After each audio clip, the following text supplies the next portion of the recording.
Hello everyone and welcome to my channel Y&R Trends. I hope everyone is having a wonderful day. Before we begin, please hit the subscribe button and give this video a thumbs up. The morning in Genoa City began with an uneasy calm, the kind that never lasted long in a town where secrets were currency and grudges aged like fine wine. At the Abbott mansion, tension settled in the air before anyone even spoke. Jack stood by the window, staring out at the grounds as though he expected answers to rise from the falling leaves. Diane watched him cautiously, bracing for yet another discussion about Ashley, her recovery, her resistance to help, and her insistence that no one interfere. Jack's jaw tightened as Diane tried to reassure him that sometimes stepping back was the only way to help someone move forward. But Jack wasn't built for that kind of patience. He wanted action, he wanted solutions, and more than anything, he wanted his sister safe from herself. As he finally turned from the window, his eyes carried a storm Diane could only hope wouldn't spill over onto the rest of the family. Down at Society, Devin arrived earlier than usual, hoping to tackle emails and get ahead of the day before the chaos of the office pulled him in. But the moment he stepped inside, he found Abby deep in conversation with Chance, who had stopped by for a coffee. Their polite smiles and overly careful small talk spoke volumes about the lingering awkwardness between them. Devin approached with measured calm, unwilling to repeat old wounds but also aware that Chance's presence tended to stir up emotions he would rather leave buried. Abby immediately tried to smooth the tension, insisting that Chance was only leaving and Devin could join her if he wanted. Chance nodded respectfully, but there was something in his eyes, something unresolved, that neither Abby nor Devin missed. After he left, Abby admitted she still wished they could all exist in the same room without the weight of the past hanging over them. Devin simply squeezed her hand, silently reminding her that the future mattered more than what they couldn't change. Meanwhile at Newman Media, Audra sat behind her desk glossy-eyed with determination, flipping through a stack of documents Victor had unexpectedly requested. She didn't like surprises, and Victor Newman was one man she preferred not to be blindsided by. Nate arrived minutes later, sensing immediately that something had shaken her usual composed demeanor. When she revealed that Victor wanted an immediate audit of several departments, Nate's expression darkened. He suspected that Victor was testing their loyalty again, or worse, looking for a reason to dismantle the structure Audra had carefully been building. Nate suggested they work together to get ahead of whatever Victor was planning, but Audra reminded him that trusting anyone too quickly had been her downfall before. Still, she agreed that teamwork might be the only way to survive another Newman purge. Her fingers tapped nervously against her desk, signaling she was already strategizing 3 steps ahead. Across town at Crimson Lights, Sharon sat at a corner table finalizing paperwork for a charity initiative when Nick walked through the door with his typical half-smile, equal parts warmth and exhaustion. It didn't take long for Sharon to notice something was off. Nick tried to brush it away, insisting he had simply lost sleep over a heavy workload at Newman Enterprises. Sharon believed he was tired but doubted that was the full truth. She pressed gently until Nick finally admitted that Victoria had been acting distant again, submitting reports late, ducking meetings and delivering curt, dismissive responses to nearly everyone who tried to reach out. Though he suspected she was dealing with emotional fallout, he didn't know where to begin helping her. Sharon reminded him that Victoria rarely confided in anyone, unless she felt fully in control of the narrative. Perhaps, Sharon suggested, Victoria needed someone to listen rather than someone to fix things. Nick nodded, though it was clear he felt helpless. Victoria herself was pacing inside her office, the soft thud of her heels echoing like a metronome for her spiraling thoughts. She stared at her phone, screen dark, no new messages, before shoving it aside. She hated how it had begun to symbolize all the conversations she didn't want to have. When Adam unexpectedly entered without knocking, she glared at him with icy annoyance. But Adam was unfazed. He pointed out she'd been dodging him for days and he wanted to know why. Victoria fired back that she didn't owe him explanations, but Adam, always perceptive when it came to other people's weak points, said she seemed lonely. If he expected her to deny it, she didn't. Instead, she said loneliness was preferable to trusting the wrong people. Adam, surprisingly calm, admitted he understood that sentiment better than anyone. Victoria looked momentarily thrown, as though she hadn't expected a genuine moment of understanding from him. She told him to leave anyway, But the interaction stuck with her long after he closed the door. Back at the Abbott estate, Ashley descended the stairs with an eerie sort of clarity, her movements deliberate, her expression strangely serene. Jack immediately asked how she slept, trying to gauge her mental state. Ashley insisted she felt more focused than she had in weeks. But the more she spoke, the more Jack realized this clarity was laced with defiance. She confessed she had been in touch with someone from her past, someone who had reminded her that independence meant reclaiming control, not surrendering to the boundaries others set for her. Jack felt an icy wave of dread, fearing she was slipping back into dangerous patterns. When he pressed her for details, Ashley grew defensive, accusing him of controlling her under the guise of caring. Diane attempted to mediate, but Ashley insisted she didn't want Diane's input. The argument escalated until Ashley stormed out, leaving Jack torn between following her and respecting her demand for space.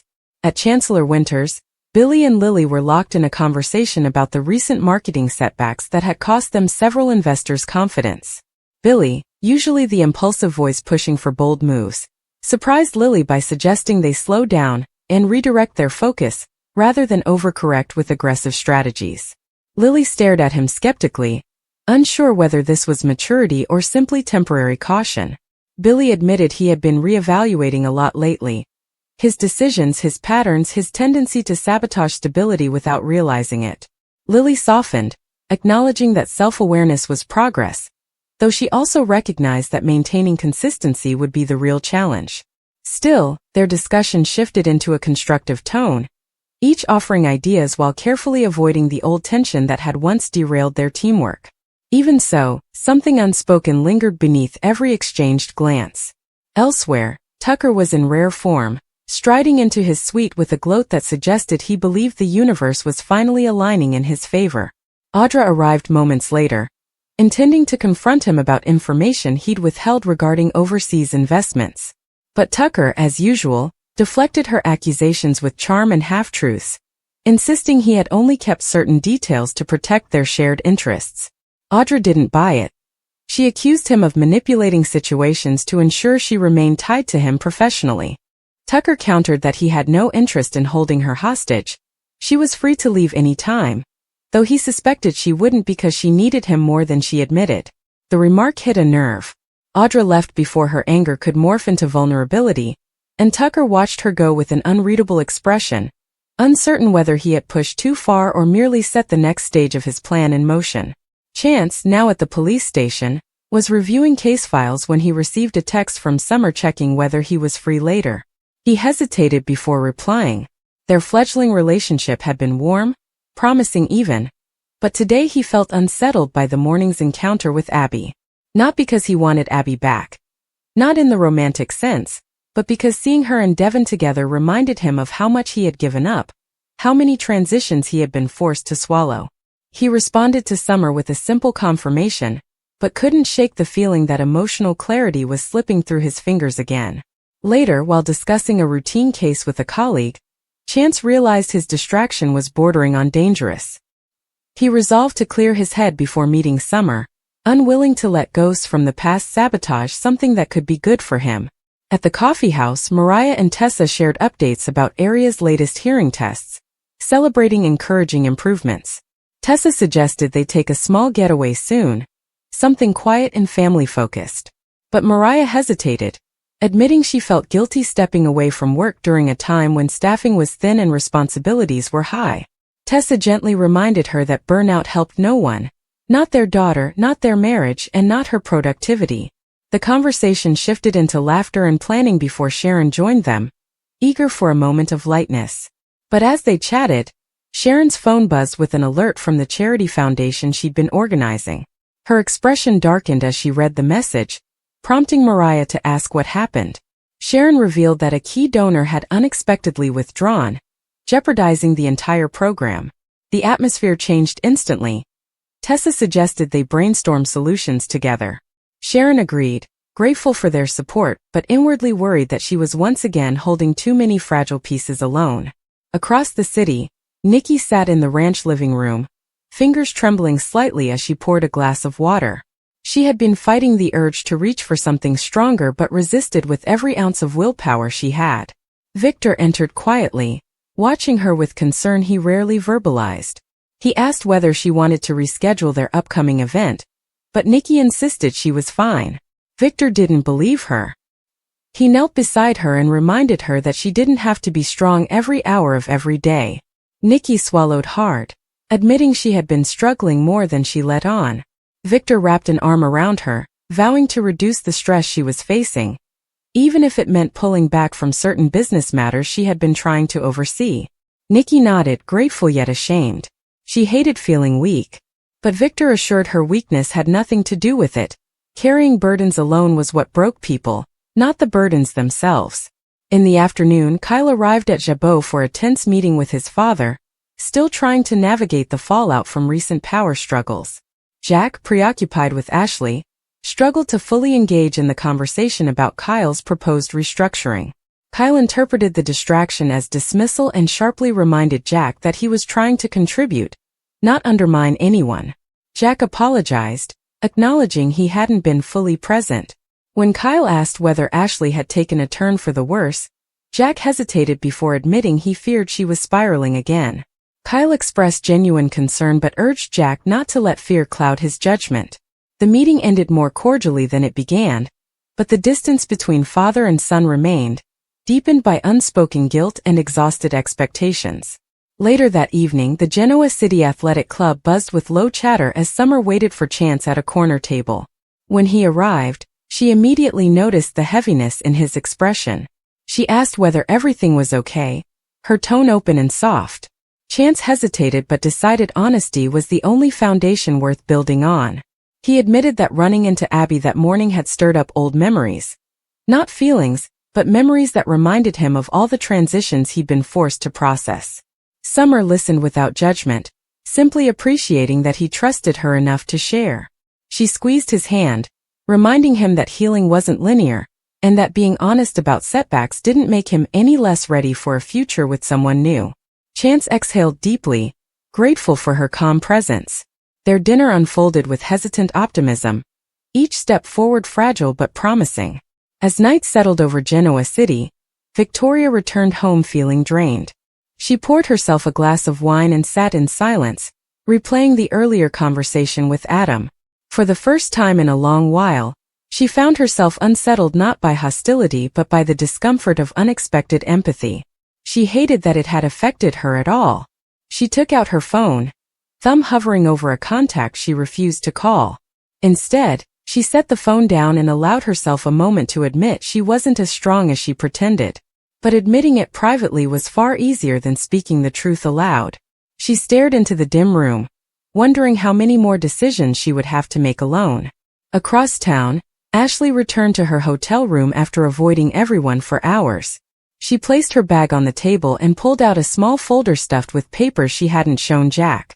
Contracts, proposals, and notes from someone she had reconnected with. Someone who promised her creative freedom in ways Jabot no longer provided.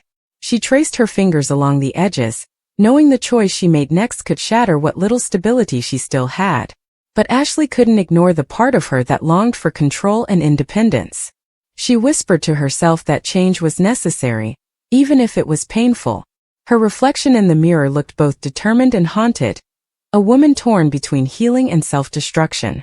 At the same hour, Adam stepped into the penthouse, thinking about Victoria despite his insistence that her problems weren't his concern anymore. He poured a drink and stared at the skyline, wondering why her emotional walls bothered him today more than usual. Perhaps he recognized a reflection of himself in her isolation. Or perhaps he simply hated seeing anyone, especially a Newman, pretend they didn't need support when they clearly did. He quickly dismissed the thought, reminding himself that getting involved in Victoria's inner turmoil rarely ended well. Yet he couldn't shake the feeling that something deeper was unraveling beneath her polished exterior. Near midnight, Jack finally sat alone in the Abbott living room, exhausted by the day's emotional turbulence.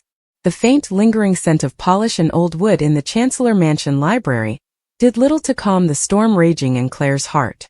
She stood by the immense window, her fingers tracing the cold pane of glass, watching the world of Genoa City continue its relentless pace, entirely unaware of the tectonic shift occurring within these walls. The grandeur of her new surroundings, a far cry from the sterile, deceptive comfort of the institution, and the lonely apartments of her past, felt both like a sanctuary and a gilded cage. Every portrait on the wall, every piece of heirloom silver, seemed to whisper a history she was now a part of, but had been violently excluded from for so long. Victoria, seated on the ornate sofa with a posture that belied her own frayed nerves, watched her daughter with a mixture of profound love and a searing protective anguish. "You don't have to say anything you're not ready to say," Victoria murmured, her voice a soft counterpoint to the chaotic thoughts she knew were plaguing Claire. "This is your home now, for as long as you want it to be. There's no pressure, no timeline." Claire turned, her eyes glistening with unshed tears, a fragile smile touching her lips. "I know, and I'm so grateful, Mom. It's just overwhelming. To go from having no one to having all of this. And you." The word Mom still felt foreign on her tongue, a precious, fragile artifact she was afraid of breaking. Victoria rose and crossed the room, taking Claire's hands in her own. "We have a lifetime to make up for. And we will. Every single day." Yet, even as she offered this comfort, a part of Victoria's mind was already racing ahead, strategizing, planning for the threats she knew were lurking just beyond the mansion's gates.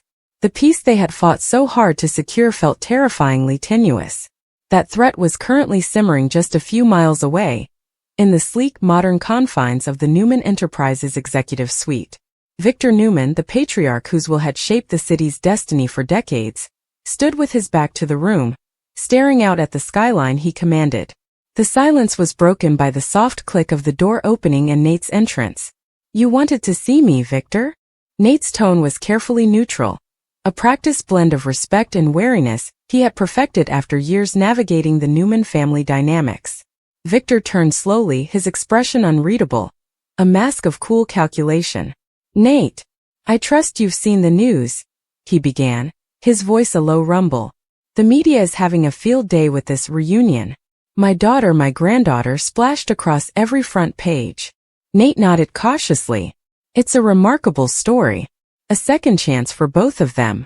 Victor's eyes narrowed almost imperceptibly. "It's a vulnerability. Profound one. Victoria's judgment when it comes to matters of the heart has been questionable in the past. And this girl, Claire, has a history that cannot be ignored, no matter how much my daughter wishes to rewrite it." He paused, letting the weight of his words settle in the room. "I need you to keep a very close eye on the situation. I want reports on Claire's state of mind, her interactions, any instability.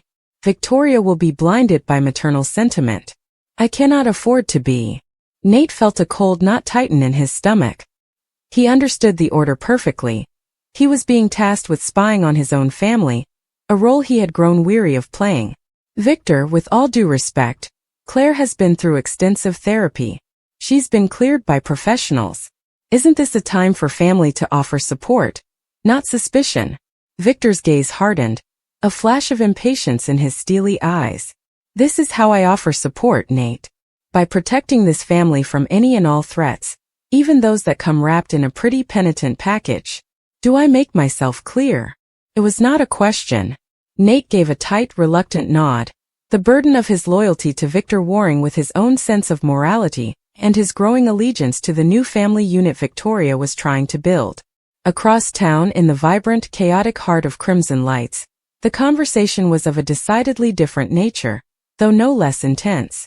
Sharon and Nick Newman had managed to snag a relatively quiet corner table, their coffee steaming between them as a temporary barrier against the world. "I saw Victoria at the courthouse yesterday," Sharon said, her voice filled with a warm empathy. "She looked lighter, Nick.